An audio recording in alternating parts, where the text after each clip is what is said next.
Hey guys, we're back with another video log, and today I have a pretty interesting topic, I think, and that's, is competing with regards to physique sports healthy? Okay, and I think I'll have an interesting perspective for you guys. I've seen a lot of videos out there of people, completely defending physique sports, saying, oh, it's healthy, how could you not be healthy? Look how lean you are, you're working out, you're in shape.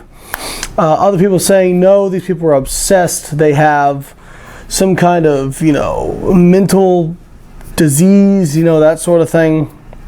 I'm going to talk about all that. But first, let's talk about what happens when you compete. So for males and females.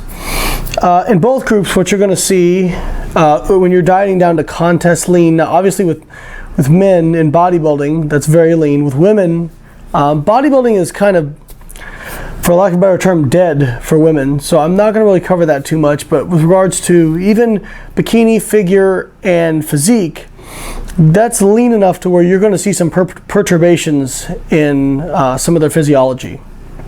So in both groups, you're going to see decreases in metabolic rate. That's very well established.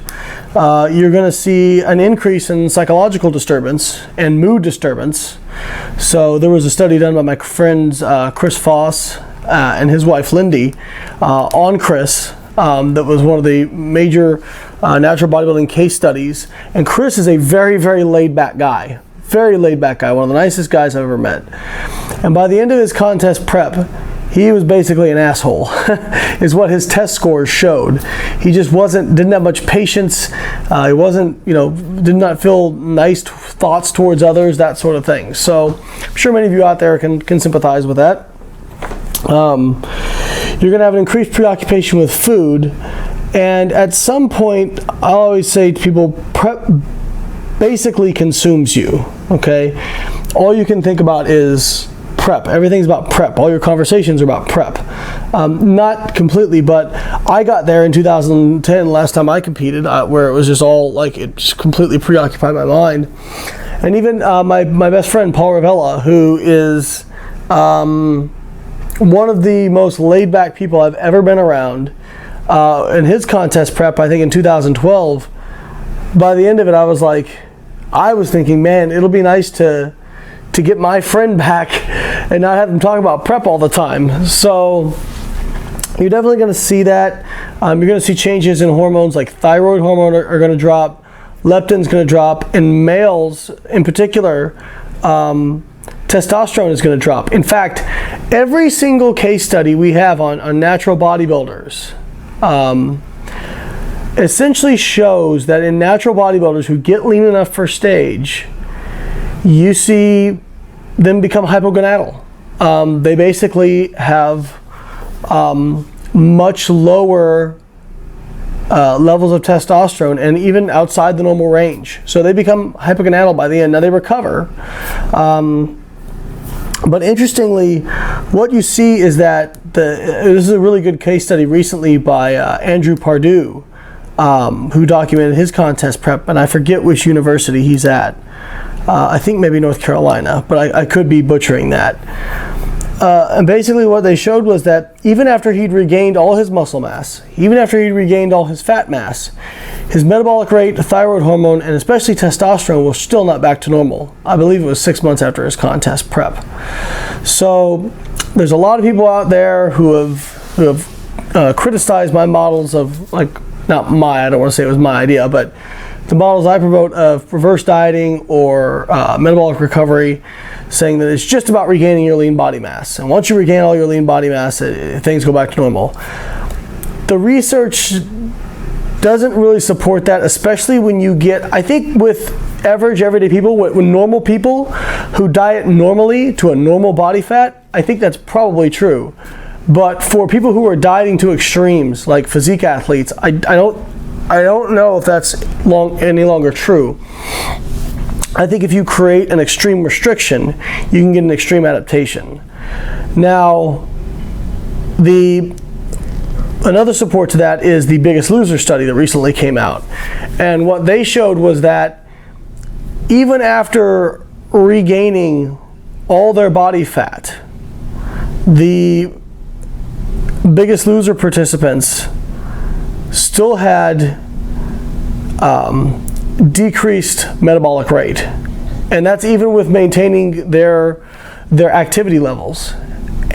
So I think that there's something more to this. I think that the kinetics matter, and I think that the level of adaptation is going to be proportionate to the level of restriction. I can tell you personally, even after overfeeding for a solid 6 months, after a 6-month contest prep, I still do not feel back to normal.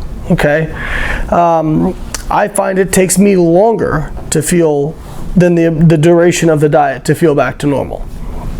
And I'm talking about psychologically as well. Women also commonly lose their period. That's called amenorrhea.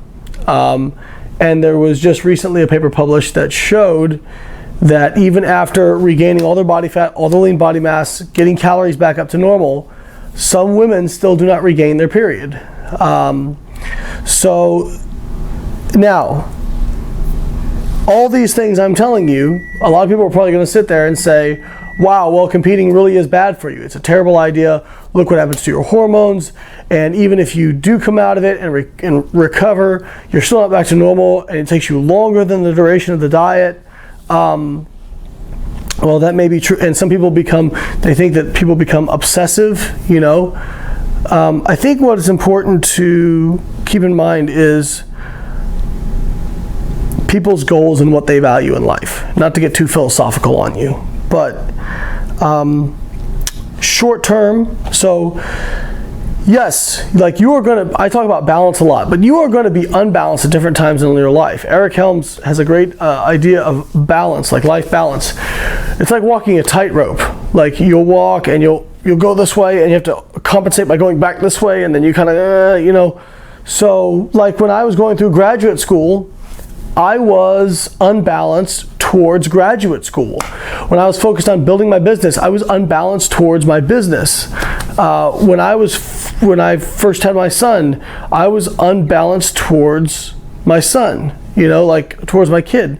So there's times in your life when you're going to go through periods where you're not balanced. In fact, during most of your life, in the period you're in, you're going to be unbalanced towards something, okay? That's called having goals. But hopefully, overall, you are balancing those things in a way that's appropriate. Now, you know, some people, they may say, like, we're so judgmental towards people. If somebody says, hey, you know, my friends are not my priority. Like, you know, I love my friends or whatever, but they're not my goals are my priority. Then at least they're being honest with themselves. That's their life value. Who are you to judge that? Okay? So that's their life value. And if their life value is, you know, I want to be as good an athlete as I possibly can be and leave my mark on the world that way, then it's not your job to judge that. Okay? But they need to go into it with both eyes open as well, and don't say, well, you know, I'm doing this for my friends and I'm doing this for... No. You're doing it for you, and that's fine. That's totally fine. So if you want to focus on competing, if you want to focus on some of these things, that's fine. Just be honest with yourself. Now, if your overall life value is your family and your friends and those sorts of things, and you find that competing just completely screws those up, then maybe competing isn't for you, and that's fine. Or maybe getting really, really fucking lean isn't for you. That's fine. You won't place as well, but maybe you still have fun and you're able to maintain those relationships. That's fine. But there's a reason a lot of people who are considered, and success is another ambiguous term, okay? So a stay-at-home mom who raises their kids and they both grow up to be happy and successful and healthy, she may consider herself a raving success, and if that was her goal, then yes, she's a success, a huge success. You don't have to go out and found Apple to be a success, okay? But maybe somebody else, that's not their value system, and they don't want kids, or they don't, you know, that sort of thing, and they want to focus on creating something amazing.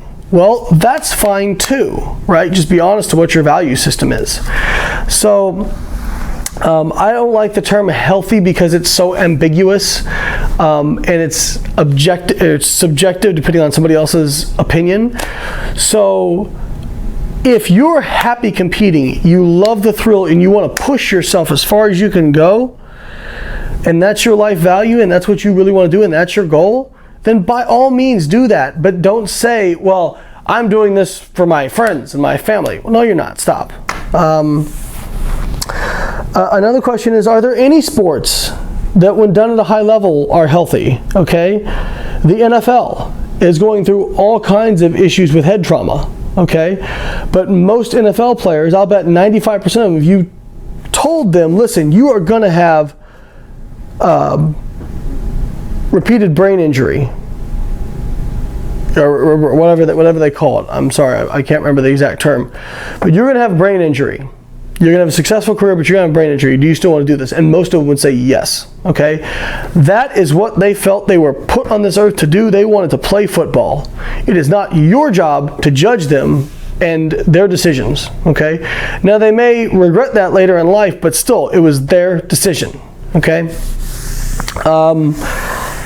Marathon running. Okay, people, oh, they're running, they're healthy. Marathon running is extraordinarily hard on the body. You want to talk about like stress fractures and like just stuff that beats you up. Like marathon running is really hard on the body. So there's a lot of sport, and any sport done to a high level, anything done to a high level, really, whether it's business, sports, whatever kind of goals, if you want to take it to a high level and be one of the best, it almost requires an obsession. Okay?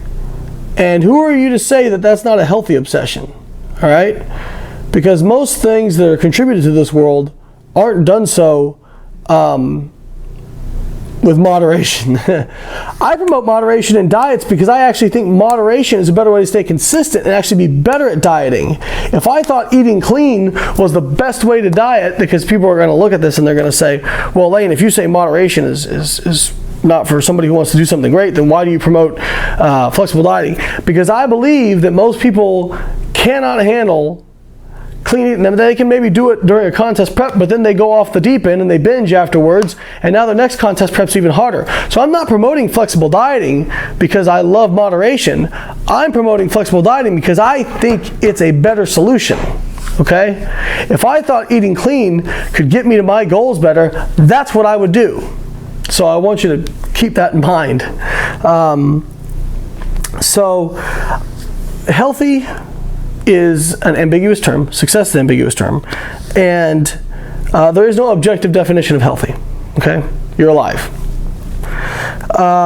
There's going to be a lot of critics of what you do, no matter what it is. Okay? I was just watching a video today that your main detractors are likely to be your friends, your family, your spouse, somebody who you loved and honor is more likely to crush what you want to do and say you can't do it or it's not a good idea than strangers.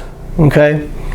So I'm fortunate. My parents have always been very supportive. I've always had supportive people around me because, to be honest, if somebody was not supportive, I got them out of my life. And again, I'm not saying you have to do that. That's my value system. I want to do something great with my life. So a lot of critics, in fact there's one in particular on YouTube I'm thinking of who basically mocks physique competitors while he can't seem to get out of a chair himself, saying it's not healthy.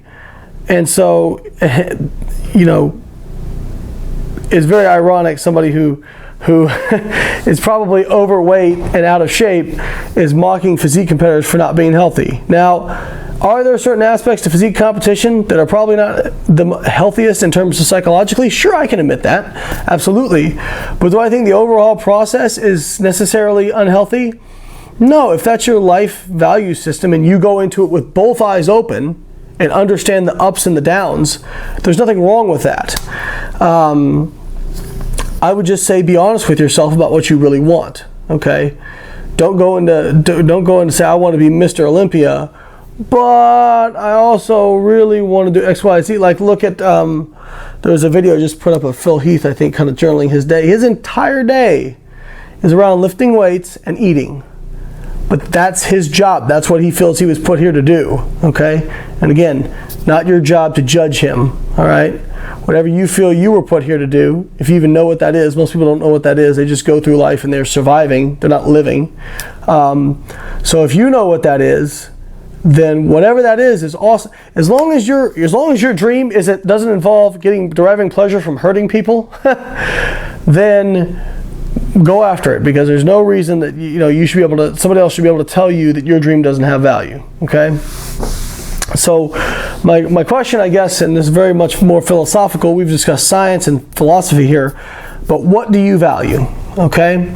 If competing, and at the end of the day, competing has to contribute positively to your life. The net overall effect should be a positive one. If it's not, then I would revisit competing. Okay, I do talk to a lot of people who regret getting into competition because they didn't go with both eyes open, because they thought, oh, competing will just be a fun way for me to lose some weight and give me a motivation for a challenge, this sort of thing. No. Getting very, very, very lean is no fucking joke. It is not a joke, okay? It is going to make changes to you psychologically and physiologically. Okay? And you need to go in with both eyes open. That's not to say it's a bad thing. You just need to go with both eyes open and understand the ups and the downs. Alright guys, I hope this video was useful. Please subscribe to my YouTube channel and check out my website, biolane.com, as well as my website, Avatar Nutrition, for custom macronutrients and adjustments. Basically, it's your $10 a month coach. Okay? Check it out, guys. I'll catch you next time.